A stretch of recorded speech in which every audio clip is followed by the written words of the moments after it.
This is All Access MMA. I've got the Warhawk, Jonathan Piersma, on the show now, who just won the vacant welterweight title at Cage Titans 64 with a submission to strikes over Everet Desilets. Jonathan, that's got to feel pretty good, man. This is another regional belt for you. Would you say that this is the biggest win so far of your career? Yeah, I'd probably say that. Good win, second belt. So yeah, it was a good one. Just another stepping stone to eventually get to where I want to be. And what is that? Where is ultimately that you want to be? I have to imagine the UFC. Yeah, that's the ultimate goal. Get to the UFC, and then once we get there, the real journey starts. But yeah, that's the goal. Makes the UFC, and then the real work starts. You're only 28 years old, if I'm not mistaken. 8-2 pro record. Are you Mhm. happy with where you're at right now? Do you feel like this is where you anticipated you'd be at this stage of your career? Yeah, I mean, there's been a few bumps along the road, but that's just how this game is. But yeah, I mean, I think I put myself in a pretty good position. And my goal this year is just to stay active and keep fighting and racking up the wins, and hopefully by the end of this year, I get that call and I get my opportunity on the big stage. Yeah, it wouldn't surprise me in the least, my man. Let's talk about this most recent win at Cage Titans. You got the nice shirt on right there. Let me ask Oh you this. yeah. You have two belts now, obviously the Cage Titans belt and New England Fights. You put them side by side. Is one shine a little bit more than the other? I don't know. I haven't put them side by side yet. But yeah, the cage tides belt was pretty nice. It's a cool thing to have, along with my other belt from NEF. I won, so yeah, it's cool to have two belts and two different promotions on the regional scene. It's a nice accomplishment, but at the end of the day, like I said, it's just a stepping stone to hopefully get me to where I want to be, and I think I deserve to be. I've never actually been to the Plymouth Memorial Hall, and I have to change that this year. I got to make it down to an Yeah, event. What is it like fighting there, man? Just with the fans on top of you. I've heard it's pretty darn special. yeah, it's a really cool venue. It's not huge. It's on the smaller side, but yeah, the way it's set up, it's like three levels. So it's kind of like yeah, people are on top of you, above you, with the leveling. So yeah, it's a really cool venue. Great fan base. Everyone treated me well down there. So yeah, my two experiences there were great. I also went and cornered training partner there one time, and always it's always a good time. The fights are always a good time. The after party, everything. So I've had nothing but good experiences down there. So yeah, I think you should try to make it down for one. They're a good time. Yeah, 100% will do that. Tell me, I know how great you are of a wrestler, and you don't want to be considered just a wrestler. You want to be considered a mixed martial artist, someone that goes in there that can showcase, what you can do on the feet as well. And I think you showed that a little bit here in this fight. Is that something that you want to try and do more so, get away from the wrestling, or does it always kind of come back to, being able to control the fight, utilize your high skill set as far as your wrestling goes? Yeah, I'm never gonna get away from what I'm good at. At the end of the day, that's my strength is my grappling, um, and that's what's gotten me this far. So I'm never gonna get away from it. But I know I can also strike. I haven't been able to show that nearly as much in my career. I've had moments and flashes where I've got to show it a little bit, but yeah, I know I have it, and if I don't have to use it, I don't have to use it. But I know there's gonna be points in my career I'm gonna have to strike. And I know I have it, so when the opportunities present themselves, I'll show it, and I know I can do it. So when I need it, I'll have it. But yeah, I'm not too worried about having to impress anyone or do anything special. At the end of the day, as long as I'm winning fights, I really don't care how I'm winning fights. I got 7 finishes out of 8 wins, so I think it's been going all right so far. So we're gonna keep it rolling. I always like to mention my father any chance I get. He's the reason that got me into combat sports. He was a very, very good wrestler in high school, and he's, always preached to me that, wrestling is the most important discipline when it comes to mixed martial arts, and I agree with that. Like, what do you feel when you hear someone say that? I mean, because to me, it seems like a no-brainer. If you're a good wrestler, you could control where the fight goes. I mean, you're gonna have a leg up on so many guys that are competing out there. Yeah, I mean, it's just, fight IQ, I guess it boils down to. Like, could I go there and, just go in there and stand and strike? Yeah. And could I win fights? Yeah, definitely. But would that be my best route to victory? Not, probably not. I mean, like, I know that I know I can strike, but also I know that at this point in my career, my striking isn't to the same level as my grappling. So why wouldn't I do what I'm best at, and that's winning these fights? So yeah, I think it's huge. It's just a huge thing, and being able to dictate where the fight takes place is huge. I can strike when I want to strike, and I can bring it to the grappling department when I want to do that. Also, take the fight to the ground. So it's good. It's good to have that, and it's good to be able to dictate where the fight is and how the fight's going. So yeah, it's a huge advantage, and yeah, for sure. Like I'm not gonna stray away from that. When you look at Everett as an opponent, what did you expect to see going in there? Is there anything that you didn't see that maybe you thought you did or you would? Any surprises here? No, I think the fight went pretty much exactly how we planned. We knew he was a very strong guy. He had a pretty extensive judo and wrestling background. Um, you know, and he had some knockouts. We knew he wasn't a great striker, but he hit hard, so we had to be careful. So I think that the fight played out exactly like I thought. First round was pretty back and forth. He was very strong, like I said. A lot of scrambles back and forth. But we also knew he hadn't been tested. He hadn't fought anyone even close to my level. And he's never even been out of the first round, I don't think. So we knew he was going to get tired and he wouldn't be able to keep that pace. Whereas I've fought a 5 round fight, a full 5 rounds. So I knew I'd be able to keep my pace. So it was a game plan: go in there, grind him down, wear him out, and then as we got into the second round, I could really tell he was starting to get tired. By the time we got into the third round, he was pretty much gassed, and it was over at that point. So run me through the finish. Could you see it coming, earlier in the fight? Yeah, and going into the fight, I didn't know if I was gonna, submit him, knock him out, TKO. I just knew I was gonna finish him within 5 rounds. I wasn't sure how it would come. Um, Going into that third round, I knew he was getting pretty tired and he was getting way less explosive and he wasn't scrambling up as much anymore. So when I got that takedown early in the third round and got to full mount, he didn't really fight it. So I knew the finish was coming pretty quick from there. Um, so I started letting my elbows go, and I was able to cut him open pretty good, and he tapped out 2 strikes. So yeah, I wasn't surprised that's how it went. Yeah, and another belt to the collection. How did you celebrate this win? Did you have any food specifically that you were hoping to dig into after, obviously a hard training camp? Well, after the fight, not really. What always happens like that. Like right after the fights, everything's already closed, so I just end up going and drinking, which it was a good time. I went to the after party. Um, but yeah, we went to the after party right down the road that Cage Times always put on. So that was a good time. I got to hang out and talk with Ty Law, the Football Hall of Famer. His vodka was promoting the event, so taking some shots with him, talking with him. But yeah, a bunch of my family and friends were there, so we all went to the after party, and it was a good time. Yeah, so it was a good weekend. And you're a football guy. How cool was that getting to hang and chat with Ty Law? Yeah, it was really cool. I mean, I'm a Steelers fan, to be fair, so not big on the Patriots, but yeah, no, it was super cool. He was a really cool guy. We talked for like 15 minutes, taking shots of his vodka, so it was a good time. Yeah. Justin Fields and Russell Wilson in the offseason. Where do you want to see your Steelers go? Do you feel like they should go with the younger generation here in Fields, or do you think Wilson's going to start the season? I think Wilson's going to start the season.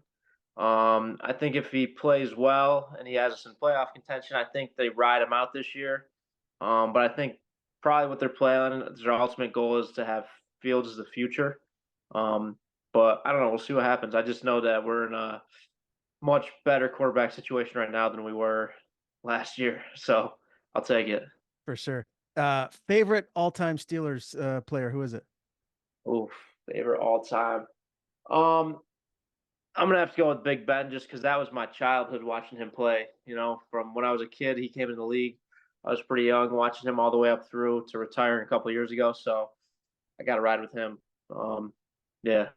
It's a good one. I got to meet Troy Polamalu and Rod Okay. Woodson when I lived out west. I shook Rod Woodson's hand, and one of his fingers was completely like going the opposite direction. I couldn't take my eyes off it. It was pretty crazy. I can imagine. Jeez, that's cool though. So welterweight, that's been the weight class that you've made your home here. How big do you get, Jonathan? Is the weight cut difficult for you? I've dialed it in. I work with a strength conditioning coach, and he's my dietitian also over at Elevate 585. So I have it dialed in pretty good. You know, we always make the weight. I'm not gonna lie, you know, cutting weight always sucks. It's never fun. But we got it down pretty well where, you know, I can make the weight is pretty manageable. Like I said, it always sucks, but I try not to get too big in between fights. Early in my career, I would do that a little bit. Like I would never get out of shape, but I would just, you know, have a little bit too much of a good time and let the diet go a little bit too hard. So I'd get a little too heavy. You know, I'd get up into the 200s, and but I'm trying not to do that because especially this year, I'm trying to stay active. So I'm trying to stay, you know, take like a week to enjoy myself a little bit. Then we'll be right back into back on the diet, back to training. So yeah, I like to stay, you know, within a reasonable distance where I can make weight at any notice. Because especially right now where I'm at, you never know. I could get called up for a short notice UFC call any day now. So I got to be ready to go. So I can't be messing around too much. So yeah, like I like to stay in shape year round, keep my weight good. So that makes it easier. Yeah, that definitely makes sense. When you look at the guys that are in the welterweight division in the UFC, how do you think that where you're at right now, like, you stack up against those guys? Do you feel like if you get that notice opportunity that you're going to be able to go in there and hang with some of the guys like at the latter half of the top 15? Yeah, for sure. You know, obviously, I know every day I'm working to get better, and there's stuff obviously I need to get better at, and we're working on every day. But I'm confident I can go in there and hang with most of the guys, especially outside the top 15. I know I can hang with those guys, and I can beat most of those guys, especially just watching the fights on the weekends. Yeah, especially in my grappling, I'm confident I can go in there and fight anybody in the world right now and grapple with them. You know, there is areas of my game that are improving every day that I need to get better at. That you know, but yeah, I'd be confident right now if they call me up short notice, I'm gonna go in there. I'm gonna be able to hang with pretty much anyone that they would reasonably match me up with on a short notice fight. I've been interviewing fighters for a while now, and when you guys lose, that's sometimes when you grow the most. You understand, maybe something that Yeah. you need to tighten up or change or just get better at. Is there something that you took away from that LFA loss? You know, honestly, not really. Cause like, yeah, I mean, that's part of the game. Like, I got caught, so it is what it is. Fair and square, he won. But I think that was just kind of I don't want to call it luck because he threw it, but you know, I just got hit. I got caught. Um, it was early in the fight. I think it was just something that it happened. If we fought 10 times, I think I win that fight 9 times relatively easily. But on that night, he threw that kick and he caught me with it. So props to him. But you know, obviously, I didn't take a lot away from it because it was so early in the fight. Um, I think if I would have got my hands on him, it would have been a short night for him. But yeah, just not really. It was disappointing the way it played out, but tried not to get too down about it because, like I said, I got caught, and I don't think it was a matter of him being better at me really in any area. Just you know, he just threw a perfect time kicked, and it Yeah. landed perfectly, and it is what it is. So, Yeah, that's the but thing about this yeah, fight but there game. is, but I get what you're saying on, you know, usually when you have a loss, you know, you take from that. And yeah, I mean, there's obviously, you know, watch it back and, you know, because I mean, biggest thing is I worked on that for, you know, 6 or 7 weeks leading up to the fight, knowing he might throw something like that. And, you know, I can't move back like I did. I did it. I got caught. So it is what it is. Yeah.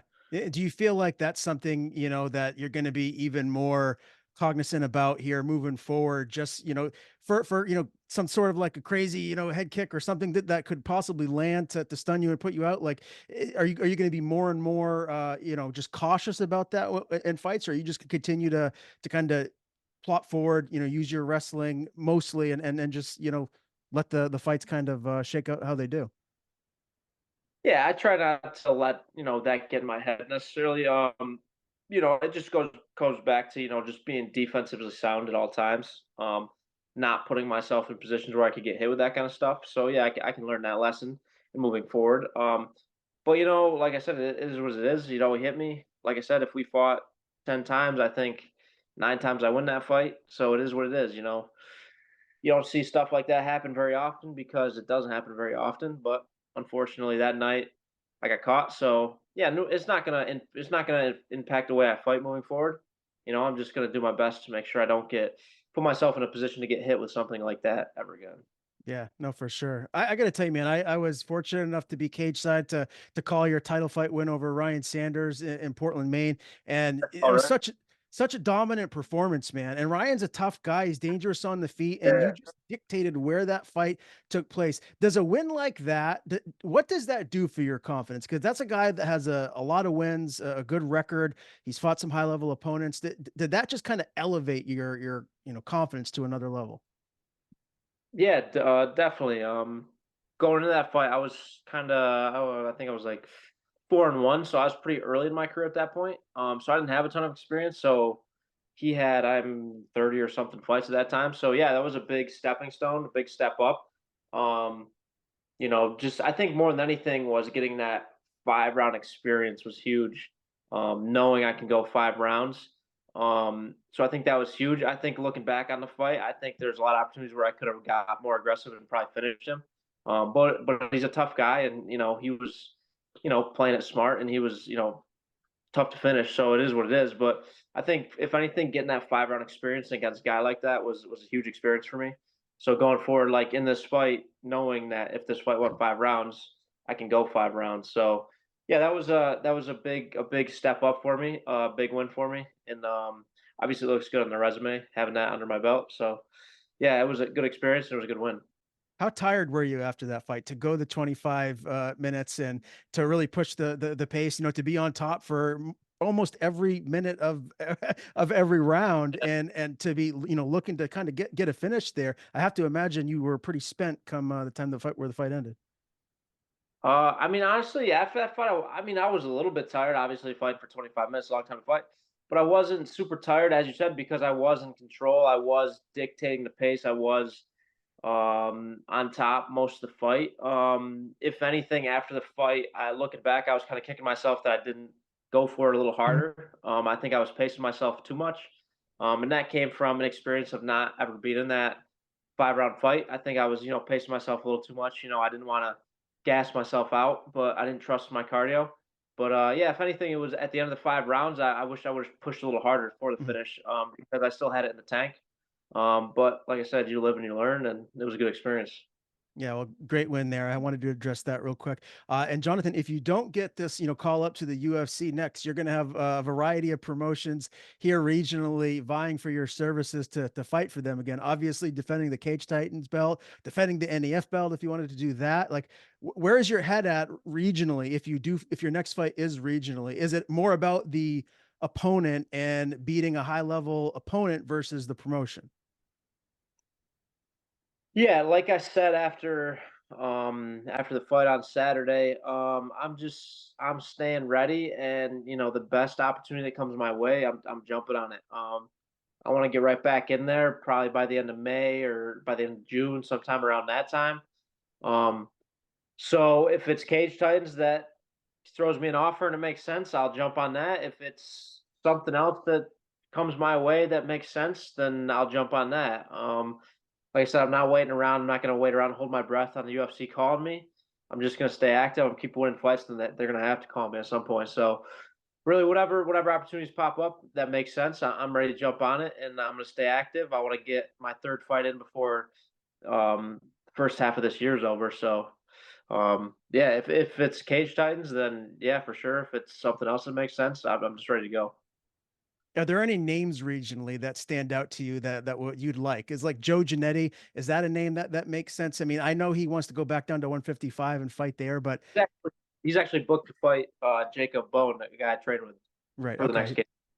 Yeah, I did see that. So obviously maybe he's out for the immediate future, but is that someone that like is that a name that would entice you to want to Yeah, fight? I mean, I definitely would. I don't think he would fight me because he's knows that would go well for him being like a borderline 55 or 70. I don't that fight's never gonna happen because he wouldn't take that fight, and I think he wants to fight at 55. But yeah, I definitely would. I'm just really like I said, any names get thrown at me, any guys that are on higher level on the regional scene, let's do it. But yeah, I just want to stay active. I don't super have any names. I just whatever they got for me, let's do it. Okay. Can I throw out a couple and get your thoughts? Yeah, let's do it. All right. So Sean Lally, what about he's a big name regionally. Would that fight interest you? Yeah. I mean, I think I don't really know much about him. I think I saw he was supposed to fight Giannetti for the 170 belt for Cage Titans, and that fell through on the last card I fought on. Yeah, I'd send him my way. I'll do it. Another guy that is much younger in his career that I think would make a really interesting matchup, and it would be kind of like a step up for him because he hasn't fought anyone on your level yet, but he's someone that I feel like has a bright future. Is Mike Bezanson? I'm sure you know who he is. He fights mostly at 185, but that's a matchup where I think he's at 170 now too. But that's one that came to mind that I thought would make sense maybe. I don't think I've ever heard of him. Where does he fight? Out of or under? Well, he used to train at Kaze. Now he's down there in New Hampshire. The gym is escaping me right now, but he trains with Tim Karen. Some What's of his those. what's his record? He's only 2-0 as a pro, but he's dangerous. He was the NEF amateur champ. He's got a lot of power. It'd be an interesting matchup stylistically, I think. Yeah, I'm not gonna say no on anyone if they came at me with the right offer. Sure, why not? Okay. All right. Well, I was looking at the guys here regionally, thinking like who would make sense for you. I'm not really sure Yeah. who would make the most sense for you, but wanted to just throw a couple names out there and get your thoughts. You said you want to fight again real soon, man. As long as you're healthy, are you trying to fight, 3, 4 more times this year before it's over? Yeah, like I said, from this last fight, I'm pretty healthy. My foot's a little sore from kicking him in the head. But that's just a little bit of bruising, no big deal. I think, like I said, by probably Monday, I'll be back full go on training. So yeah, I'm thinking end of May, definitely by the end of June, be back in there. Like I said, at this point, after every fight, we'll assess. But hopefully UFC calls me before I even fight again. But if not, and I go and I fight again, we'll have to reassess, and hopefully the UFC calls. If it doesn't call again, then yeah, I'm gonna jump right back into it. Ideally, I would like 4 to 5 fights this year. At least, if I get my third one in by the end of June, I could get at least 2 more in by the end of the year. So minimum of 4, probably more so like 5 this year, barring everything goes right. So who knows, maybe 6. I don't. Wow. It's gonna stay active, man. That's fantastic. Well, I can't wait to see you back in there. Really appreciate you joining me here today. It's a pleasure to interview you for the first Yeah, time. Before we do sign off, I want to give you the floor. Any sponsors you have, anyone you want to thank, anything you want to plug, the floor is yours. yeah, just yeah, shout out to all my sponsors. Huge, keep me going. My sponsors have been with me since day one, especially. Just shout out to all my training partners, team, coaches, family, friends, everyone that just has been there for me since day one. It's huge. It's made this possible, and we're finally getting close to getting that next level. So I appreciate everyone who's been with me. So yeah, we're gonna keep it rolling.